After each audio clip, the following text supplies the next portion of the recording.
From ancient treasures to forgotten ruins, this video is going to take you on a thrilling journey into the world of archaeology, showcasing some of the most fascinating discoveries made by archaeologists, and in some cases, by non-archaeologists who got the shocks of their lives when they came across their surprising finds.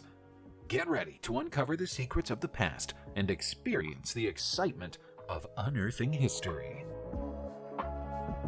One of only two rare 17th century maps of Australia has been restored and is now on display for the first time. Created by Dutch cartographer Joan Blauw in 1659, the map was believed lost until being found in storage in an attic in Sweden in 2010. Now known as Archipelagos Orientalis, which translates into English as Eastern Archipelago. The map was sold at auction by an anonymous seller and acquired by Australia's National Library for an estimated $600,000 in 2013. After a few years of restoration, it's been on display in the library's Treasures Gallery since mid-2018. The map is understood to have been drawn based on a sighting of Tasmania by Abel Tasman's crew aboard the Zeehan of 1642, and was the most current reflection of Australia at the time of its creation, before the template was changed after Captain Cook explored the east coast in 1770. Experts think that it was intended to be a decorative piece more than a serious map, and was most likely handed to a government official as a diplomatic gift. Notably, the map refers to Australia as Nova Hollandia, or New Holland. The bogs of Langstrup in North Zeeland, Denmark, yielded one of the country's most incredible discoveries from the Bronze Age. This is a discovery from a very long time ago. In 1879, while cutting peat in the bog, a servant stumbled upon a treasure trove that included the largest and most perfect belt plate from the Bronze Age ever seen at the time, along with a knife with a beautifully decorated handle and two large bronze spiral rings. The artifacts were nearly tossed away as useless junk, but fortunately someone persuaded the farmer who owned the land to sell them to an antique shop rather than dump them. The objects were later bought by the National Museum, by which time the precise original location of the discovery had been forgotten. The belt plate from Langstrup is now recognized as a true Danish Bronze Age icon, and is even featured on the 200 krona banknote. The names of the owner of the farmland and the servant who made the discovery have vanished into the sands of time, adding a layer of mystery and intrigue to this incredible find. Behold, the magnificent Lion of Mari, a copper statue that was discovered in 1936 by the French archaeologist André Perrault at the appropriately named Temple of Lions in Mari, Syria. The statue, which is believed to date back to the early 2nd millennium BCE, has been damaged over time, with only the anterior part of the body remaining intact. It's currently housed in the Near Eastern Antiquities Department of the Louvre, where visitors can admire its beauty and marvel at its rich history.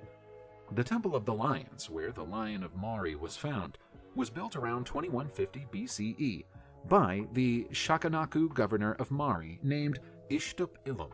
The statue was likely produced as a protomb, possibly during the reign of Zimri Lim between 1775 to 1761 BCE, when the temple was being rebuilt. The Temple of Lions was known as the Temple of Dragon when Perrault excavated it, but today it's known as Tel Hariri. The original piece is now in the Louvre in Paris, France. There's supposed to be a replica of it in the National Museum of Aleppo, but we regret to say that the replica is a very poor match for the original.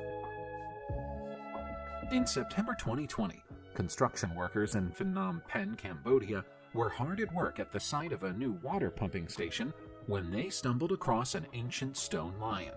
The stone beast was broken into two pieces when it was found and had been buried deep.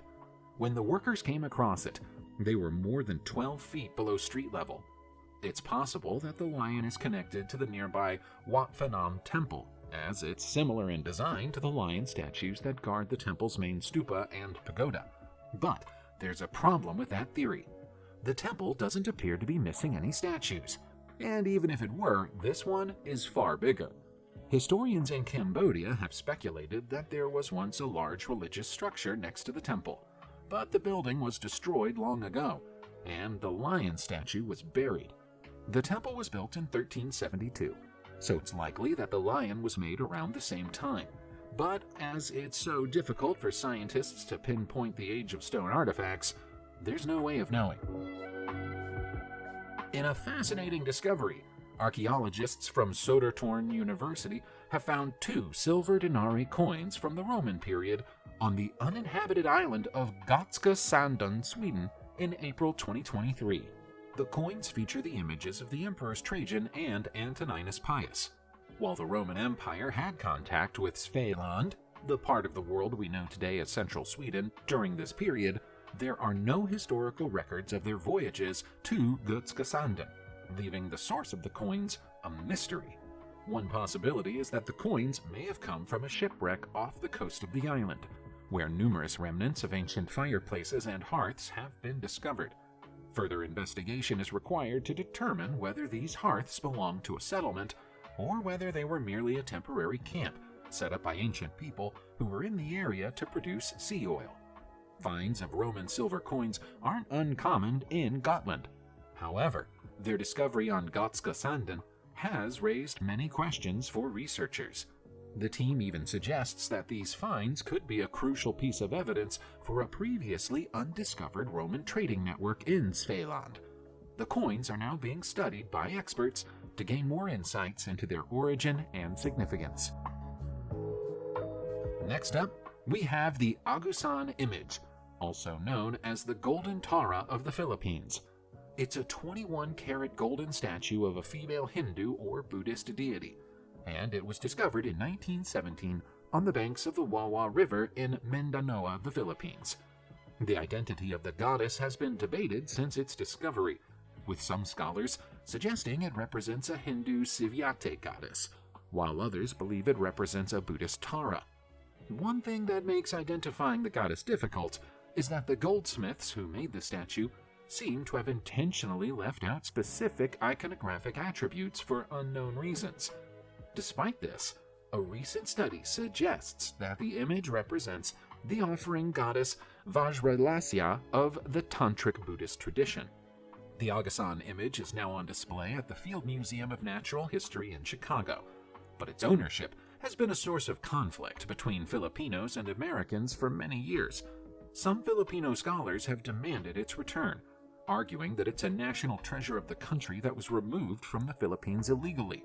While the Field Museum has said that it may return the golden image if requested by the Philippine government, the repatriation of the figurine remains a contentious issue. In April 2023, archaeologists discovered 2 ancient Nabatean altars on the seabed of Pozzuoli, a southern Italian town that was once a bustling commercial port called Puteoli. The altars, which date back to the first half of the 1st century, are similar to a larger altar that was found in the same area in 1965. The base of the larger altar bears the inscription Dusari Sacrum, meaning sacred to Dusares, the head deity of the Nabatean pantheon. The votive niches on the top of the altar slabs originally held betyls, which were sacred stones venerated as effigies of the gods. Unlike many other religions, the traditional Nabatean religion did not have figural representations of the gods. Instead, the gods were represented by cultic stela, or standing stones. A colossal bust of Dushara, the head of the Nabatean pantheon, has previously been discovered in Pozzuoli and is now in the Vatican museums. By the time the bust was made, his image had become fully Romano-Hellenized, and he was depicted as a man with a thick curly beard, similar to Zeus. These altars bring the total number of Nabatean altar slabs and bases found in this area to 5, since the first was discovered in the 18th century. The Gebel Sheikh Suleiman relief is an intriguing ancient Egyptian artifact that dates back to around 3000 BCE, during the late pre-dynastic period of Egypt.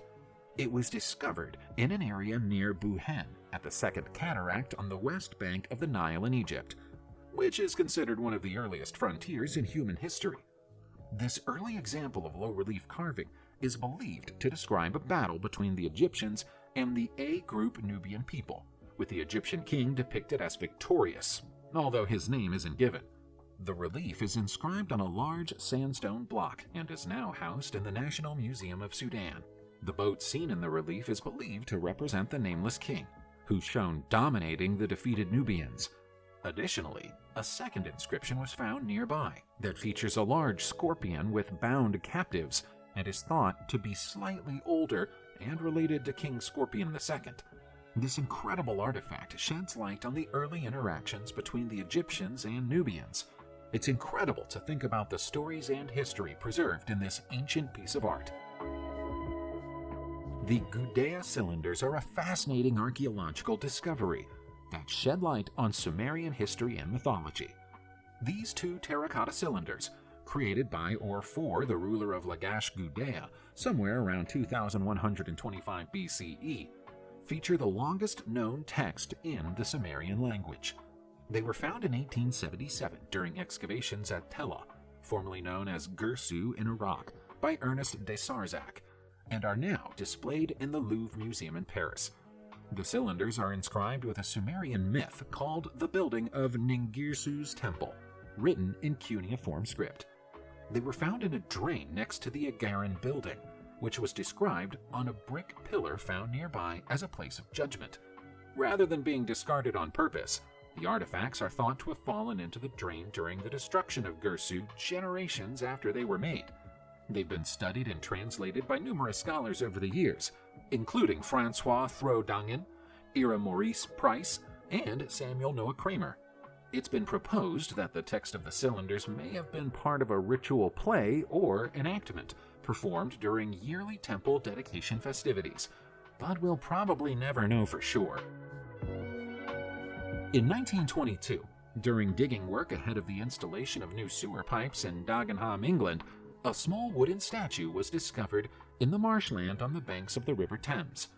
This 18-inch tall statue, known as the Dagenham Idol, is made of Scots pine and is carbon dated to around 2250 BCE, making it one of the oldest examples of human representation ever found in Europe.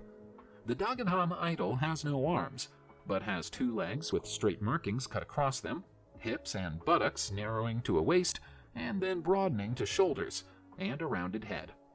The statue has a hole in the pubic region that could indicate that it represents the female form, but it's instead believed that the insertion of a now lost phallic peg in the hole would make it male. The statue was found buried in a layer of peat about 10 feet below ground level, along with a deer skeleton, possibly as a votive fertility sacrifice. The original Dagenham idol is now housed at Colchester Castle Museum, while a copy can be found at the Museum of London. Life for infants was a lot harder in the ancient world than it is now. Only a third of babies born during the Bronze Age lived through their first year, and even then, 2/3 of them would pass away before becoming adults. That doesn't mean that their parents were neglectful or uncaring, though.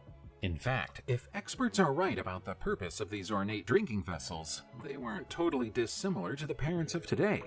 These cute cups have been found all over Germany, and analysis of their contents has proven that they once contained the milk of a variety of domesticated animals. The oldest of the cups found to date is 3,200 years old. It's believed that the animal designs were intended to make the cups more attractive to children, and therefore encourage them to drink their milk. They might even have doubled up as toys. The people of the time would have had no way to pasteurize their milk, so drinking it was dangerous, but they couldn't have known that. Similar designs can be seen in the baby bottles of the 21st century. This Iron Age bark shield was found in 2019 near Enderby, a town southwest of Leicester, UK. While bark bowls and boxes from this period have been found in the past, this is the first bark shield ever discovered. The shield was made between 395 and 255 BCE and was crafted from alder, willow, poplar, hazel, or spindle bark. It was stiffened with strips of apple, pear, quince, or hawthorn wood and had a woven boss that protected its handle. The shield's exterior featured a checkerboard pattern in red mineral paint. The archaeologists responsible for the discovery found the shield on farmland in a watering hole used by Iron Age and Roman communities. They don't know why it was at the bottom of the pit, but believe it may have been thrown away or placed there as part of a ritual. The shield was damaged, and researchers are still trying to determine whether it was pierced by spears during battle or some other way. Despite the shield's uniqueness as an archaeological find, it probably wasn't the only one of its kind ever made. Researchers have found that bark shields, while not as strong as wood or metal, were still tough enough to withstand stabs from blades and arrows. Subscribe to the channel and turn on notifications, and you will be the first to know when a new video comes out. Thank you for watching, and see you soon.